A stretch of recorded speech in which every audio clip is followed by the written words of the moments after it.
KSRTCയിൽ ശമ്പളം ബാങ്ക് വഴിയാക്കാൻ തീരുമാനിക്കുന്ന ഒരു സമയത്ത് തിരഞ്ഞെടുക്കപ്പെട്ട ഒരു ബാങ്കുകളിലൊന്നാണ് state bank of India. Bank വഴി ശമ്പളം കൊടുക്കുന്നതിന് മുൻപ് KSRTCയിൽ ശമ്പളം കൊടുത്തുകൊണ്ടിരുന്നത് ഒരു പ്രത്യേക രീതിയിലായിരുന്നു.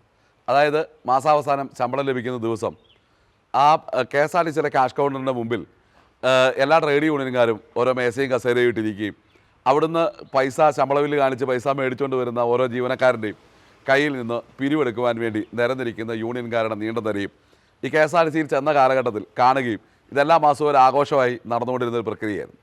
എന്നാൽ KSRTCയിൽ ശമ്പളം ബാങ്ക് വഴിയാക്കാൻ തീരുമാനിക്കുകയും ബാങ്കുകളുമായി ചർച്ച നടത്തി ബാങ്കിലേക്ക് ശമ്പളം വരികയും ചെയ്യുന്നൊരു സന്ദർഭത്തിൽ സ്റ്റേറ്റ് ബാങ്ക് ഓഫ് ഇന്ത്യ ആണ് തിരഞ്ഞെടുക്കപ്പെട്ടത്.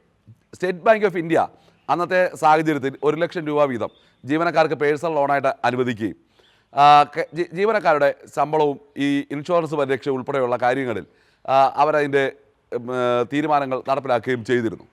എന്നാൽ ഇൻഷുറൻസ് എന്നുള്ളത് SBIയുടെ ഇൻഷുറൻസ് എന്നുള്ളത് ഒരു തട്ടിപ്പായി മാറുകയും പല ആളുകൾക്കും ഇത് കിട്ടാതെ വരികയും ഒക്കെ ചെയ്യുന്നൊരു സാഹചര്യം ഉണ്ടായി.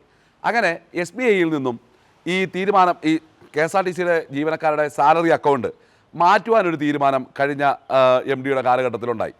അപ്പം KSRTC ഈ ട്രേഡ് യൂണിയനുകളും മാനേജ്മെൻറ്റും ഒക്കെ ചേർന്നുകൊണ്ടുള്ള ഒരു സംയുക്ത യോഗത്തിലാണ് ഈ SBI ആയിട്ട് തീരുമാനിച്ചുകൊണ്ട് എന്തൊക്കെ പരിരക്ഷകളും എന്തൊക്കെ ആനുകൂല്യങ്ങളുമാണ് ജീവനക്കാർക്ക് നൽകേണ്ടത് എന്ന് തീരുമാനിക്കുക.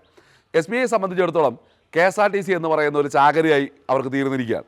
10-25,000 വരുന്ന KSRTCയിലെ സ്ഥിരം ജീവനക്കാരുടെ അക്കൗണ്ടുകളും KSRTCയിലെ റിട്ടയർമെൻ്റ് ആയിട്ടുള്ള ആളുകളുടെ പെൻഷൻ അക്കൗണ്ടുകളും ഒക്കെ ഉൾപ്പെടെയുള്ള ഏകദേശം ഒരു 50,000 അടുത്ത് വരുന്ന അക്കൗണ്ട് ഈ KSRTCയുമായി ബന്ധപ്പെട്ട് SBIക്ക് ലഭിക്കുകയുണ്ടായി.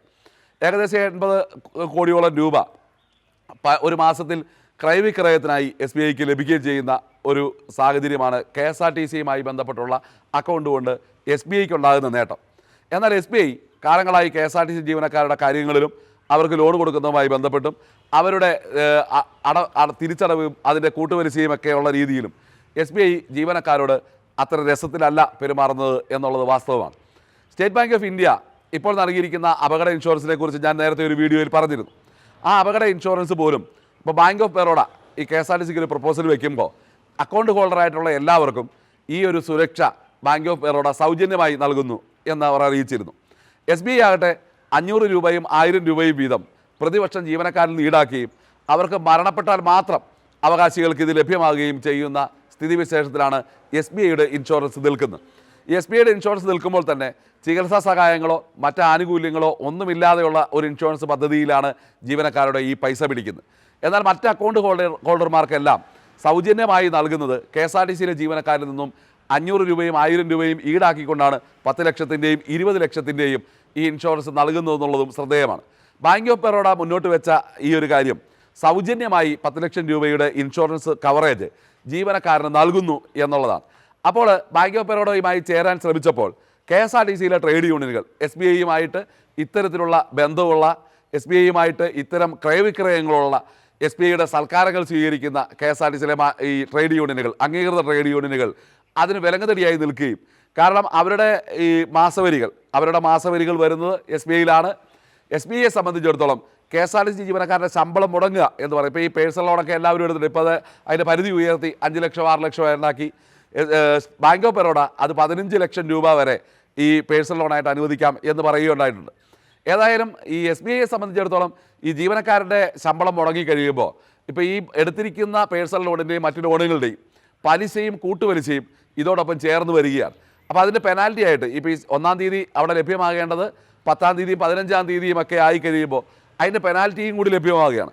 ഏകദേശം ഇത്രയും തൊഴിലാളികളുടെ തന്നെ ലോണ് സംബന്ധിച്ചുള്ള തിരിച്ചടവിൽ പിഴപ്പലിശ ഇനത്തിൽ വരുന്നത് തന്നെ ഭീമമായൊരു തുകയാണ്.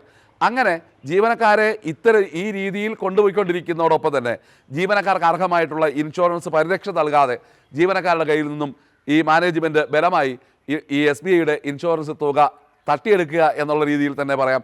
അത്തരത്തിലാണ് നൽകിക്കൊണ്ടിരിക്കുന്നത്. നിർബന്ധമായും ഇതിനകത്ത് ചേരുകയും ചെയ്യണം എന്നാണ് പറയുന്നത്. കഴിഞ്ഞ ദിവസം തിരുവനന്തപുരത്ത് നടന്ന SBI KSRTC ട്രേഡ് യൂണിയനുകൾ മാനേജ്മെൻറ്റിൻ്റെയും സംയുക്ത യോഗത്തിൽ ഏതൊക്കെ തരത്തിലുള്ള ഇൻഷുറൻസ് പരിരക്ഷയാണ് ജീവനക്കാർക്ക് നൽകുന്നത് എന്ന് പോലും ഈ ചർച്ചയിൽ പങ്കെടുക്കാൻ പോയ മഹാരഥന്മാർക്ക് അറിയില്ല എന്ന് ഞാൻ മുമ്പ് ഒരു വീഡിയോയിൽ പറഞ്ഞിരുന്നു. ഏതായാലും KSRTCയുടെ ഈ അംഗീകൃത ട്രേഡ് യൂണിയനുകളും സ്റ്റേറ്റ് ബാങ്ക് ഓഫ് ഇന്ത്യയുമായി ചേർന്നുകൊണ്ട് ഇത്തരം ക്രയവിക്രയങ്ങൾ നടത്തുമ്പോൾ തൊഴിലാളികളെ ഈ രീതിയിൽ വഞ്ചിക്കുമ്പോൾ ഇവർക്ക് എന്താണ് നേട്ടമുണ്ടാകുക എന്നുള്ളതാണ് ഞാൻ ചിന്തിക്കുന്നത്. ഏതായാലും സ്റ്റേറ്റ് ബാങ്ക് ഓഫ് ഇന്ത്യ ഈ ബാങ്ക് ഓഫ് ബറോഡ നൽകുന്നത് പോലെയുള്ള ആനുകൂല്യങ്ങൾ നൽകാതെയും ഇൻഷുറൻസ് പരിരക്ഷ നൽകാതെയും KSRTC ജീവനക്കാരെ വഞ്ചിക്കുകയാണ് ചെയ്യുന്നതാണ് ഞങ്ങൾ കരുതുന്നത്. ഞങ്ങൾക്ക് അങ്ങനെയാണ് പറയുവാനുള്ളത്.